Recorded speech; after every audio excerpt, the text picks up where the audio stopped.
जय श्री राम। राधे राधे मित्रों आशीष तिवारी पूजा पाठ चैनल में आप सभी का स्वागत है। मित्रों, आज जो मैं बात करने जा रहा हूँ वो विद्यार्थी जीवन पे बात करने जा रहा हूँ। दोस्तों, विद्यार्थी जीवन का जो समय है वो समय बहुत बड़ा बहुमूल्य समय है दोस्तों, जिसे स्वर्णिम काल भी कहा गया है।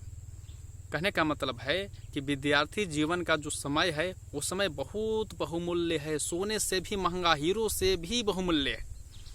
उस समय जो है उस समय का सदुपयोग करना चाहिए मित्रों। और यही विद्यार्थी जीवन है जिस समय विद्यार्थियों के मन में नई नई प्रकार की कल्पनाएं, नई नई आकांक्षाओं का जन्म होता है, नई कल्पनाएं, नई आशाएं का जन्म होता है। उनके अंदर में नई नई उपलब्धियां हासिल करने का मन में विचार आता है मित्रों। और ये विचार आना भी चाहिए, क्योंकि अगर ये विचार आएगा ही नहीं तो उनके अंदर जो पठन पाठन का जो क्रिया है वो उनमें जब ललक ही नहीं आएगा तो ये सोचें, उनके मन में मन भटक जाएगा। क्योंकि किसी चीज़ को पाने का जो है ललक होना चाहिए। और उसी समय मित्रों जो विद्यार्थी हैं, विद्यार्थी के अभिभावक, उनके परिवार, उनके समाज का भी एक ध्यान केंद्रित हो जाता है कि यह जो विद्यार्थी, यह जो बच्चा है, ये बच्चा पढ़ लिख करके आगे चल करके अपने गांव, घर, समाज और अपने देश का नाम उत्थान करेगा, अपने देश का नाम श्रेष्ठ श्रेणी में लाएगा मित्रों। इसलिए विद्यार्थियों को पठन पाठन की क्रिया कठी परिश्रम और लगन के साथ करना चाहिए। इसी बातों को, विद्यार्थियों के जीवन शैली को ध्यान में रखते हुए कुछ अहम बिंदु यहाँ पे मैं बताने जा रहा हूँ। उन बिंदुओं पर ध्यान देते हुए विद्यार्थी अपने जीवन में अनुसरण करें और अपने जीवन को सुख, शांति और समृद्धि के रूप में जीने का प्रयास करेंगे। दोस्तों, अपना लक्ष्य पूरा करने का प्रयास करेंगे। जैसे विद्यार्थी के जीवन में श्रेष्ठ विचार, सद्भावनाओं एवं सत्प्रतियों का मन में विचार आना चाहिए मित्रों। उनके मन में जो भी विचार आए वो सर्वश्रेष्ठ विचार हों और सद्भावनाओं के साथ, सत प्रवृत्तियों के साथ में अपना जीवन जीने के लिए अपने मन में इस बात को संरक्षित करके रखेंगे। इसके बाद मित्रों, यही वो विद्यार्थी जीवन लाइफ है जिसमें कि एक दौर मित्रता का भी आता है। इंसान के जीवन पठन पाठन की ही क्रिया में, पढ़ाई के ही समय में, पढ़ाई के ही लगाव के माध्यम से उनके एक मित्र का जो लगाव होता है, जो मित्र बनते हैं, वो यही समय है मित्रों। इसी समय में आप जो मित्र का चयन करें, कम से कम हजारों बार सोच समझकर मित्र का चयन करें। क्योंकि मित्र दो प्रकार के होते हैं।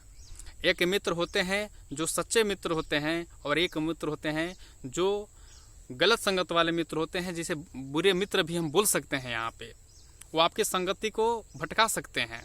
इसलिए मित्रता जो करना है, मैं उनके बारे में यहाँ पर थोड़ा सा मैं आपका मार्गदर्शन करना चाहता हूँ। मित्रता जो करें, आप सच्चरित्र मित्रों के साथ मित्रता करें। जिसका चरित्र निर्मल है, स्वच्छ है, उनका कीर्ति अच्छा है, उनके साथ में आप मित्रता करें मित्रों, ताकि उनका प्रभाव आपके ऊपर पड़ेगा और आपका भी चरित्र जो है वो स्वच्छ और निर्मल होगा। दूसरी मित्रता करें, वो श्रेष्ठ पुस्तकों के साथ मित्रता करें। आप विद्यार्थी, आप समझते हैं कि पुस्तक भी कितने प्रकार के होते हैं। तो आप जब भी पुस्तक का स्वाध्याय करें, आप जब भी पुस्तक को पढ़ें तो वो पुस्तक श्रेष्ठ होना चाहिए। आप श्रेष्ठ पुस्तक को ही अपने जीवन में पढ़ने का प्रयास करें। जैसे अपने जिस सिलेबस का जो पुस्तक है, आप जिस क्लास में हैं, क्लास का जो सिलेबस पुस्तक है, आप उसका फोकस करें। अदरवाइज अगर आप पुस्तक पढ़ते हैं तो वो पुस्तक धर्मनिष्ठ होना चाहिए, सुविचार वाला होना चाहिए, सत्य प्रवृत्ति वाला होना चाहिए। उन पुस्तकों का आप चयन करें और उन्हीं पुस्तकों को पढ़ें। साथ ही साथ सर्वशक्तिमान परमात्मा का संग करें। यही वो दौर है जो कि आप अगर अपने परमात्मा के प्रति निष्ठा रखेंगे, आप जिस धर्म के हैं उसी धर्म का जो आपके अनुयायी देवता हैं, आपके अनुयायी जो परमात्मा हैं, उनका संगति करें। इन संगतियों का जो है आपके ऊपर प्रभाव पड़ेगा। आपका मन चरित्र जो है वो आध्यात्मिक होगा और आध्यात्मिक ऐसा अलौकिक शक्ति का संचार होता है जो आपके जीवन पे बहुत बड़ा अहम भूमिका का वो निर्वाह करेगा मित्रों। इसलिए सर्वशक्तिमान परमात्मा का संग करें मित्रों। इसके बाद जब भी आप पढ़ाई करते हैं और सद विचारों का जहाँ भी कोई आपको पॉइंट मिल जाता है तो ये एक आप नोटबुक रखें और उस नोटबुक में जो भी सद विचार आते हैं उनको आप नोट कर लें। और जब भी आप खाली पढ़ते हैं अपना नोटबुक उठाएं और उस सद विचारों का अनुसरण करें। ऐसा करने से आपके चरित्र पे भी उनका प्रभाव पड़ेगा। आपका चरित्र एक चरित्रवान जीवन जीने के लिए प्रेरित करेगा मित्रों। इसलिए आप जो हैं वो सद विचारों का एक नोटबुक बना करके और आप उसका नोट करें, आप उनको दोहराते जाएं, पढ़ते जाएं। इसके बाद आप आदर्श पुरुषों और महापुरुषों के जीवन का चरित्र जो है, जीवन चरित्र है, आप उसका क्या बोलते हैं, पढ़ाई मतलब उनके चरित्रों को पढ़ें, उनका चिंतन करें, ताकि ऐसा करने से जो महापुरुष हमारे धरती पे अपना भारतवर्ष में जितने महापुरुष हुए हैं, जितने आदर्श पुरुष हैं, उनका चरित्र पढ़ने से उनका भी प्रभाव अपने चरित्र पे पड़ता है। कहते हैं जैसा मन सोचता है शरीर वैसा हो जाता है मित्रों। इसलिए आप जब भी अपने मन में जो भी बात लाएं वो आदर्श पुरुषों और आदर्श ही बात अपने जीवन में पढ़ने का और करने का प्रयास करें मित्रों। इसके बाद मित्रों अपना जो शरीर है उस शरीर और स्वास्थ्य पे ध्यान रखें। जैसे में कि प्राकृतिक नियमों, आहार विहार, सोने जागने, खाने पीने, इन बातों पे आप ध्यान रखें। अपना शरीर, ये जो स्वस्थ शरीर है, इस शरीर को किस तरह से निरोग रखा जाए, किस तरह से स्वस्थ रखा जाए, इस पे आप ज़्यादा फोकस भी करें। क्योंकि अगर आपका शरीर स्वस्थ रहेगा तो आपका मन स्वस्थ होगा, मन स्वस्थ रहेगा तो बुद्धि स्वस्थ होगी, बुद्धि स्वस्थ होगी तो आत्मा स्वस्थ होगा। जब आत्मा स्वस्थ होगा तो आपके अंदर एक आत्मबल बढ़ेगा, आपका आत्मबल जागृत होगा। आप जो भी आपके मन में जो लक्ष्य है वो लक्ष्य तक पहुंचने के लिए आपके शरीर जो है, आत्मा जो है, कठिन परिश्रम करने के लिए तैयार होगा और आप अपने मंजिल तक पहुंचेंगे। इसलिए शरीर को स्वस्थ रखना चाहिए, क्योंकि जिनका शरीर स्वस्थ नहीं होता है मित्रों, अधिकतर वही लोग अकुशल हो जाते हैं। और अकुशल होने का मतलब है कि उनके मन में एक हीन भावना उदय हो जाता है और हीन भावना को आने के वजह से वो अपने मंजिल तक न पहुंच पा करके उनके संगति भी गलत पड़ जाता है और वो अपना धीरे धीरे करके अपना जीवन को बेकार कर देते हैं, कोई हासिल नहीं कर पाते हैं। इसलिए अपने जीवन में शरीर का स्वस्थ होना बहुत ज़रूरी है और अपने स्वास्थ्य पे भी ध्यान रखें। इसी तरह से मित्रों मैं कुछ अहम बिंदु जो है आपको बताना चाहता हूँ। आप उस बिंदु को अपने जीवन में सुने और अनुसरण करने का प्रयास करें। जैसे आत्मनिर्भरता, आप अपने अंदर में इस तरह के आत्मनिर्भर हो जाएं कि जो सोचे उसे करके रहें। अपना आत्मबल को बरकरार करते हुए रखें दोस्तों, और जो सोचें उसको पूरा करने का प्रयास करें। दूसरों की सहायता, आप जो हैं स्टूडेंट लाइफ में अगर बनता है तो आप किन्हीं को सहायता करने का प्रयास करें, दूसरों की सहायता। इसके बाद होता है धर्म का सदुपयोग। जिस धर्म में है उस धर्म का सदुपयोग करें, धर्मनिष्ठ व्यक्ति बनने का प्रयास करें। समय का सुनियोजन एवं सदुपयोग, आपको हम पहले ही समय के बारे में बता चुके हैं दोस्तों। आप समय को पकड़िए, और समय ऐसे पकड़ा तो नहीं जाता है, मगर समय पकड़ने का मतलब यह होता है कि आप जिस समय आप अपने पठन पाठन का जो क्रिया किए हैं उस समय का सदुपयोग करते हुए कठिन परिश्रम करें ताकि वो व्यर्थ न जाए। इसके बाद मानसिक संतुलन, पढ़ाई आवर में मानसिक संतुलन होना बहुत जरूरी है। अगर आपका मानसिक संतुलन होता है तभी आपका मन पढ़ाई में संलग्न होगा और आप अच्छी तरह से पढ़ाई कर सकते हैं। साहित्य का स्वाध्याय, आप जो भी स्वाध्याय कह रहे हैं आपको पहले भी बता चुका हूँ। आप जो भी साहित्य करें वो सत्य साहित्य का ही स्वाध्याय करें। कठिन परिश्रम, पढ़ाई एक तपस्या है मित्रों, इसमें कठिन परिश्रम करने की जरूरत है। इसलिए आप जब भी करें तो कठिन परिश्रम से हटे नहीं, डटकर कठिन परिश्रम करें।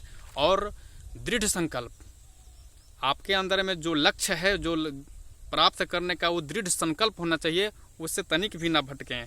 स्वच्छता, अपना जीवन, अपना मन क्रम जो है स्वच्छ और निर्मल होना चाहिए। सुव्यवस्था, पढ़ाई का जो व्यवस्था कीजिए उस सुव्यवस्था से कीजिए, नियमता कीजिए, ताकि आपको किसी प्रकार का कोई विलम्ब ना हो।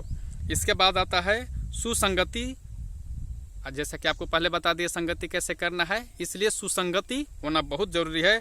सकारात्मक विचार, आपके मन में जो विचार आए वो सकारात्मक और पॉजिटिव से भरा हुआ आए।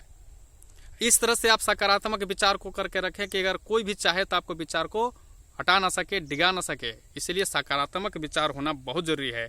स्वास्थ्य पे भी चर्चा किए, इसलिए स्वस्थ जो है शरीर के लिए बहुत स्वास्थ्य पर भी ध्यान रखना बहुत जरूरी है। और शालीनता, अपना व्यवहार जो है शालीन होना चाहिए। सज्जनता के मतलब कि अपना चरित्र जो है उस सज्जन के रूप में जीने के लिए सुचरित्र होना चाहिए। और हंसमुख, आप जिससे भी बातें करें, जिससे भी मिले, हंसते हुए मिलें, ताकि अगर आप हंसेंगे तो आपके बगल में आपसे बात करने वाला जो व्यक्ति है वो भी आपको देखते हुए मुस्कुराए, और मुस्कुराता हुआ चेहरा बहुत अच्छा लगता है। इसलिए हंसमुख होना बहुत जरूरी है, हंसमुख होना बहुत जरूरी है। इसके बाद शिष्ट एवं विनम्र व्यवहार, इसलिए शिष्टाचार युक्त विनम्र व्यवहार होना चाहिए। युवावस्था को ये अलंकित करने के लिए ये सद्गुण है। इसलिए मित्रों, इन पॉइंटों पर, इन बिंदुओं पर ध्यान दें, और इन पॉइंटों, इन बिंदुओं पर ध्यान देते हुए अपने जीवन को, अपने स्टूडेंट लाइफ को, अपने विचार को मजबूत बनाएं, और इतना मजबूत बनाए कि जो आपका लक्ष्य है वो लक्ष्य तक आप पहुँचें, और लक्ष्य को हासिल करने के लिए कोई कसर न छोड़ें। एक बात मैं आपको यहाँ बताना चाहूँगा कि गुब्बारा में जिस प्रकार हवा भरा जाता है, और गुब्बारा में जब हवा भरा जाता है तो गुब्बारा फूल करके बहुत बड़ा आकृति अपना ले लेता है। तो आप अपने शरीर को गुब्बारे के रूप में एक ऐसा पॉजिटिव थिंकिंग, पॉजिटिव सकारात्मक विचार और अपना आत्मनिर्भरता को इतना बढ़ा दें कि अगर बाहर से भी कोई अगर आपके ऊपर कोई एक पिन भी मारे तो आपका गुब्बारा यानी आपका जो सकारात्मक विचार है वो फूटना नहीं चाहिए। अगला आदमी जो पिन के अगर वो कील भी मारता है तो उसका कील मुड़ जाए, पर आपका जो विचार है वो एकदम प्रबल बना करके रखें मित्रों। इसलिए आप स्टूडेंट लाइफ को समझें, और समझने हुए अपने स्टूडेंट लाइफ को बेहतर बनाने का प्रयास करें। इसलिए मित्रों, आज मैं अपनी वाणी को यहाँ विराम देता हूँ, और आप मेरे चैनल को अगर अब तक सब्सक्राइब नहीं किए हैं तो सब्सक्राइब कर लें, बेल आइकन बटन को दबा लें, क्योंकि अभी स्टूडेंट लाइफ पे भी अभी बहुत सारा ऐसे वीडियो बनाने वाला हूं दोस्तों। आप लोग देखें और इस पर चलने के लिए प्रयास करें, और अपना स्टूडेंट लाइफ को बेहतर बनाएं। जय श्री राम, राधे राधे, धन्यवाद।